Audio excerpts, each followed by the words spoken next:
A Study in Scarlet. Chapter 2. The Flower of Utah.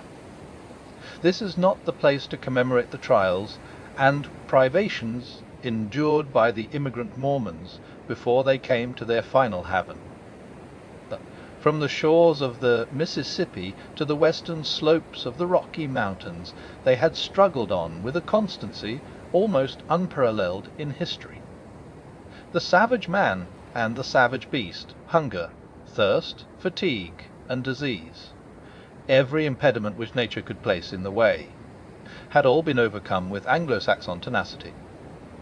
Yet the long journey and the accumulated terrors had shaken the hearts of the stoutest among them.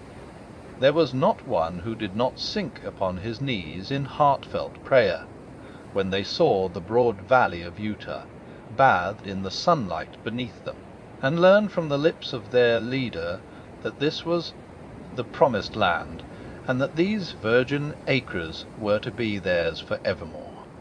Young speedily proved himself to be a skilful administrator as well as a resolute chief.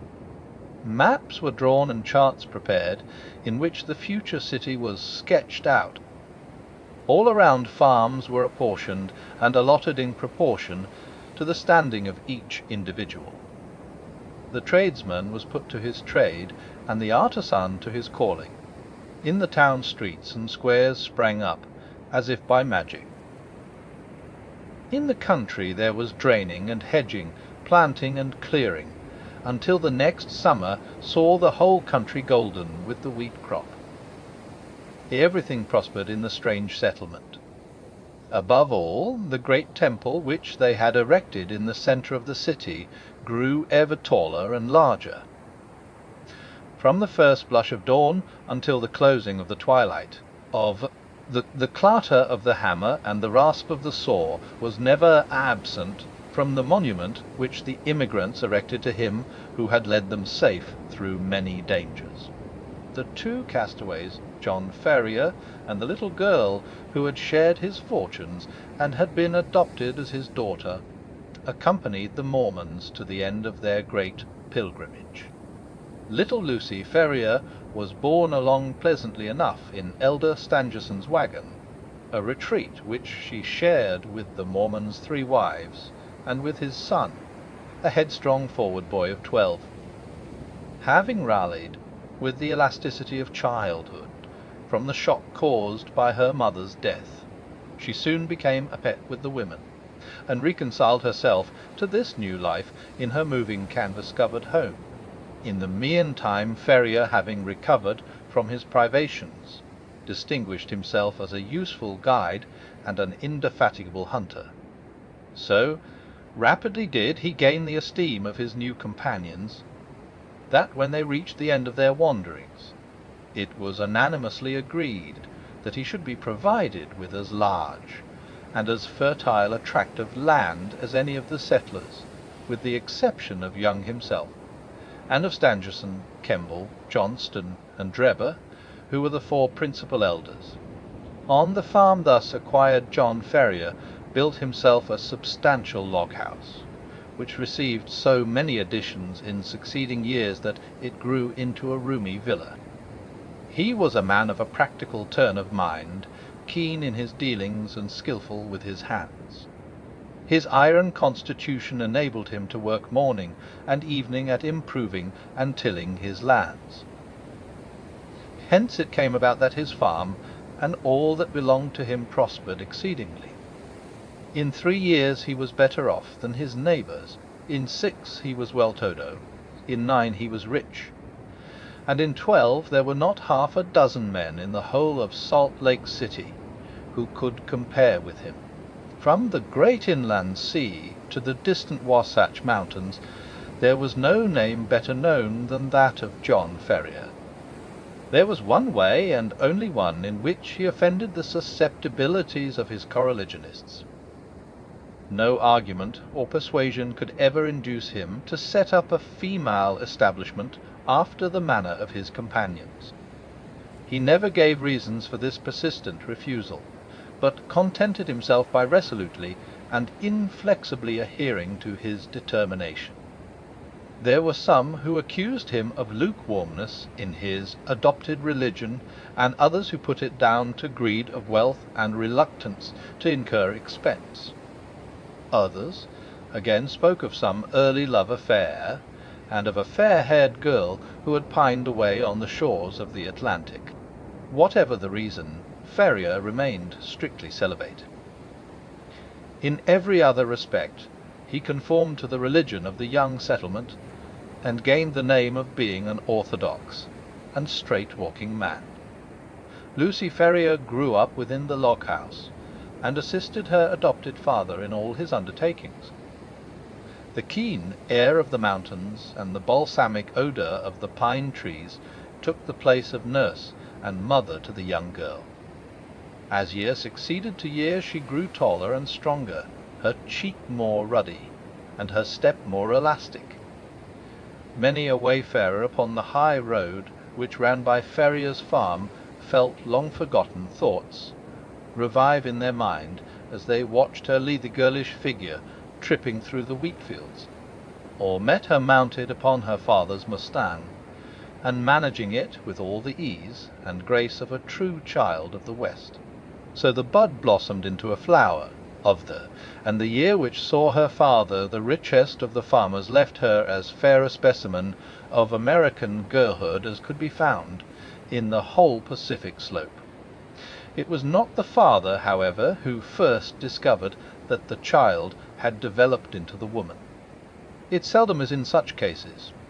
That mysterious change is too subtle and too gradual to be measured by dates. Least of all does the maiden herself know it until the tone of a voice or the touch of a hand sets her heart thrilling within her, and she learns, with a mixture of pride and of fear, that a new and a larger nature has awoken within her. There are few who cannot recall that day, and remember the one little incident which heralded the dawn of a new life. In the case of Lucy Ferrier, the occasion was serious enough in itself, apart from its future influence on her destiny and that of many besides. It was a warm June morning, and the Latter-day Saints were as busy as the bees whose hive they have chosen for their emblem. In the fields and in the streets rose the same hum of human industry. Down the dusty high roads defiled long streams of heavily laden mules, all heading to the west, for the gold fever had broken out in California. And the overland route lay through the city of the elect. There, too, were droves of sheep and bullocks coming in from the outlying pasture lands, and trains of tired immigrants, men and horses equally weary of their interminable journey. Through all this motley assemblage, threading her way with the skill of an accomplished rider, there galloped Lucy Ferrier, her fair face flushed with the exercise, and her long chestnut hair floating out behind her. She had a commission from her father in the city, and was dashing in as she had done many a time before, with all the fearlessness of youth, thinking only of her task and how it was to be performed. The travel-stained adventurers gazed after her in astonishment, and even the unemotional Indians, journeying in with their pelties, relaxed their accustomed stoicism as they marvelled at the beauty of the pale-faced maiden. She had reached the outskirts of the city when she found the road blocked by a great drove of cattle, driven by a half-dozen wild-looking herdsmen from the plains. In her impatience she endeavoured to pass this obstacle by pushing her horse into what appeared to be a gap. Scarcely had she got fairly into it, however, before the beasts closed in behind her, and she found herself completely embedded in the moving stream of fierce-seed, long-horned bullocks. Accustomed as she was to deal with cattle, she was not alarmed at her situation, but took advantage of every opportunity to urge her horse on in the hopes of pushing her way through the cavalcade. Unfortunately, the horns of one of the creatures, either by accident or design, came in violent contact with the flank of the mustang, and excited it to madness. In an instant it reared up upon its hind legs with a snort of rage, and pranced and tossed in a way that would have unseated any but a most skilful rider. The situation was full of peril. Every plunge of the excited horse brought it against the horns again, and goaded it to fresh madness.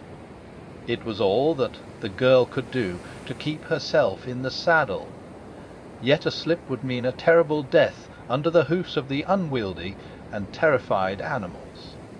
Unaccustomed to sudden emergencies, her head began to swim, and her grip upon the bridle to relax. Choked by the rising cloud of dust, and by the steam from the struggling creatures, she might have abandoned her efforts in despair, but for a kindly voice at her elbow which assured her of assistance. At the same moment a sinewy brown hand caught the frightened horse by the curb, and forcing a way through the drove, soon brought her to the outskirts.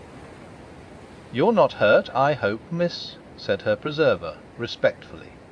She looked up at his dark, fierce face, and laughed saucily.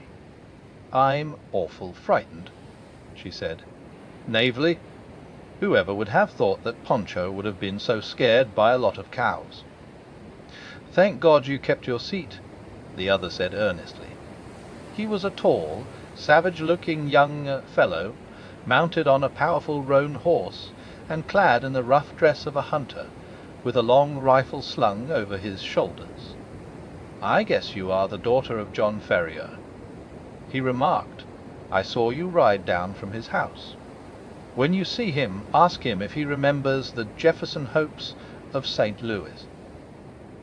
If he's the same Ferrier, my father, and he were pretty thick, hadn't you better come and ask yourself?" she asked demurely. The young fellow seemed pleased at the suggestion, and his dark eyes sparkled with pleasure. "I'll do so," he said. "We've been in the mountains for 2 months, and are not over and above in visiting condition. He must take us as he finds us." "He has a good deal to thank you for, and so have I," she answered. "He's awful fond of me. If those cows had jumped on me, he'd have never got over it." "Nither would I," said her companion. "You? Well, I don't see that it would make much matter to you, anyhow. You ain't even a friend of ours." The young hunter's dark face grew so gloomy over this remark that Lucy Ferrier laughed aloud. "There, I didn't mean that," she said. "Of course, you are a friend now. You must come and see us. Now I must push along, or father won't trust me with his business any more." "Goodbye." "Goodbye," he answered, raising his broad sombrero and bending over her little hand. She wheeled her mustang round, gave it a cut with her riding whip, and darted away down the broad road in a rolling cloud of dust. Young Jefferson Hope rode on with his companions, gloomy and taciturn. He and they had been among the Nevada mountains prospecting for silver, and were returning to Salt Lake City in the hope of raising capital enough to work some lodes which they had discovered. He had been as keen as any of them upon the business, until this sudden incident had drawn his thoughts into another channel. The sight of the fair young girl, as frank and wholesome as the Sierra breezes, had stirred his volcanic, untamed heart to its very depths. When she had vanished from his sight, he realized that a crisis had come in his life, and that neither silver speculations nor any other questions could ever be of such importance to him as this new and all-absorbing one. The love which had sprung up in his heart was not the sudden, changeable fancy of a boy, but rather the wild, fierce passion of a man of strong will and imperious temper. He had been accustomed to succeed in all that he undertook. He swore in his heart that he would not fail in this if human effort and human perseverance could render him successful. He called on John Ferrier that night, and many times again, until his face was a familiar one at the farmhouse, John, cooped up in the valley and absorbed in his work, had had little chance of learning the news of the outside world during the last 12 years. All this Jefferson Hope was able to tell him, and in a style which interested Lucy as well as her father. He had been a pioneer in California, and could narrate many a strange tale of fortunes made and fortunes lost in those wild, halcyon days. He had been a scout too, and a trapper, a silver explorer, and a ranchman. Wherever stirring adventures were to be had, Jefferson Hope had been there in search of them. He soon became a favourite with the old farmer, who spoke eloquently of his virtues. On such occasions Lucy was silent, but her blushing cheek and her bright, happy eyes showed only too clearly that her young heart was no longer her own. Her honest father may not have observed these symptoms, but they were assuredly not thrown away upon the man who had won her affections. It was a summer evening when he came galloping down the road and pulled up at the gate. She was at the doorway and came down to meet him. He threw the bridle over the fence and strode up the pathway. "I am off, Lucy," he said, taking her 2 hands in his and gazing tenderly down into her face. "I won't ask you to come with me now, but will you be ready to come when I am here again?" "And when will that be?" she asked, blushing and laughing. "A couple of months at the outside."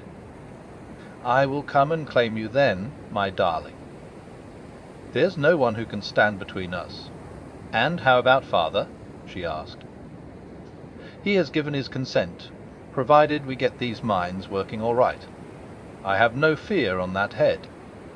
"Oh, well, of course, if you and father have arranged it all, there's no more to be said," she whispered, with her cheek against his broad breast. "Thank God," he said hoarsely, stooping and kissing her. "It is settled then. The longer I stay, the harder it will be to go. They are waiting for me at the Caron. Goodbye, my own darling, goodbye. In 2 months you shall see me." He tore himself from her as he spoke, and, flinging himself upon his horse, galloped furiously away, never even looking round, as though afraid that his resolution might fail him if he took one glance at what he was leaving. She stood at the gate, gazing after him until he vanished from her sight. Then she walked back into the house, the happiest girl in all Utah.